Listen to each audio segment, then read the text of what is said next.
Hola a todos. A continuación, vamos a compartir una técnica de estudio muy útil para trabajar nuestra materia. Las técnicas de estudio más frecuentes entre los alumnos son esquemas y subrayado. Ambas son muy útiles, pero es importante que entiendas cómo deben usarse, ya que con frecuencia las aplicas mal. La finalidad del subrayado no es realizar una síntesis o resumen, es la de resaltar los elementos o frases que nos ayuden a explicar y desarrollar una idea. Igual ocurre con un esquema. Con frecuencia, el alumno que estudia un esquema lo reproduce tal cual en el examen, cuando esto no es lo correcto. Al estudiar debemos ser capaces de profundizar en una idea, ser capaces de desarrollarla.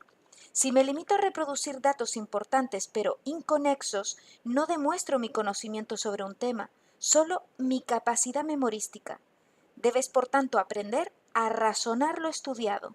Sin abandonar las técnicas que ya conoces, te proponemos que empieces por utilizar este sencillo sistema que no renuncia nunca a utilizar el documento original del que parte nuestro estudio. Hablamos de un paso previo al subrayado o al propio esquema, conocido como notas al margen.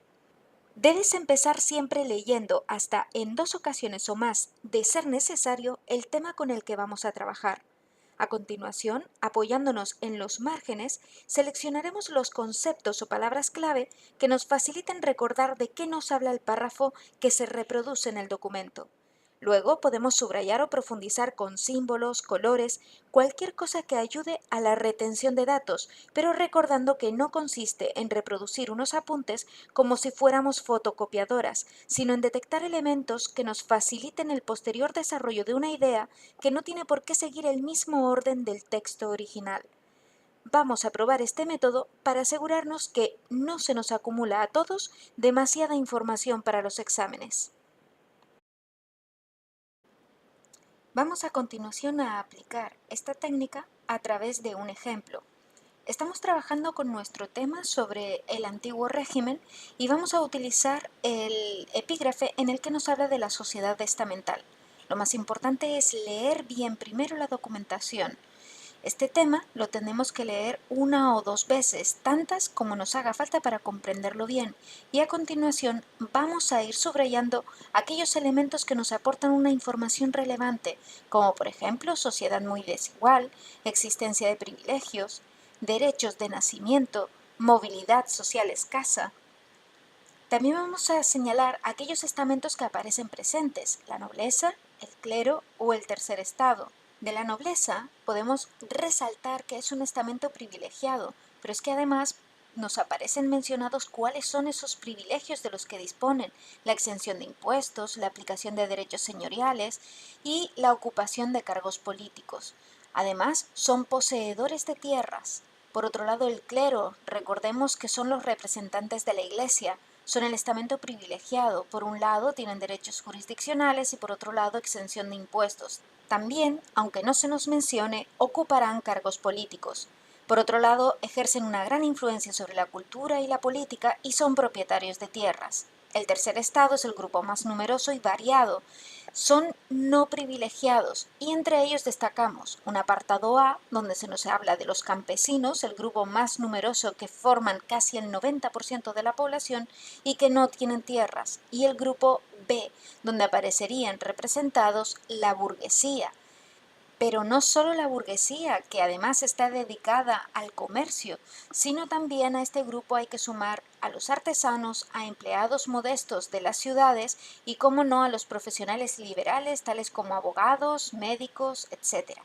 Entonces, una vez he reconocido todos los elementos importantes a destacar en el texto, lo que voy a hacer es en el margen, voy a anotar aquellas pistas que cuando yo vaya a estudiar sean mi única referencia útil. Por ejemplo, en este primer párrafo voy a utilizar la referencia que se hace sobre la sociedad. Es variada, por tanto, desigual. Además, voy a anotar en el siguiente párrafo quiénes son esos grupos sociales que aparecen, en este caso llamados estamentos. Por un lado, la nobleza, y añado que son privilegiados. También voy a resaltar que como poseen tierras, son terratenientes. Este concepto es nuevo para nosotros, pero lo vamos a aplicar con mucha frecuencia, ¿vale? Entonces, terratenientes quiere decir que son poseedores de tierras. Pasamos al siguiente párrafo, donde nos habla del clero. Y si al hablar de la nobleza hemos dicho que son privilegiados, pues con el clero vamos a hacer exactamente lo mismo. Clero igual privilegiados. Además, en este caso también vamos a mencionar que son miembros de la iglesia, que no nos aparece en el documento, pero que nosotros sí lo sabemos, así que podemos añadir ese dato. Y añadimos también que son poseedores de tierras, por tanto, terratenientes. Continuamos con el tercer estado.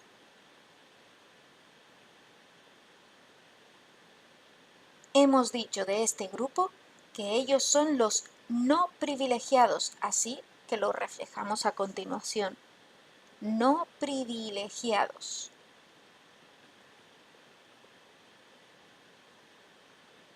Además, forman un 90% de la población, en su mayoría campesina, pagan rentas y no son dueños de las tierras. Es importante tener en cuenta que algunos campesinos sí tendrán propiedades, sobre todo en Europa occidental, pero que la mayoría de ellos viven en condiciones de dependencia. En el segundo grupo, que forman parte del tercer estado, destaca la burguesía.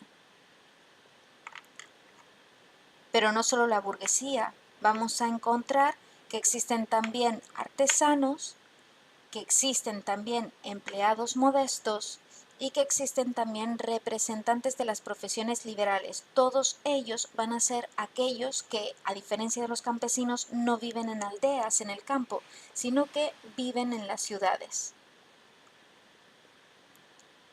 Y bueno, repito, lo que hacemos es en los márgenes reflejar unas ideas clave que nos sirvan después para reproducir en un esquema, aunque yo no quiero que todavía lo pasen en un esquema, ¿vale?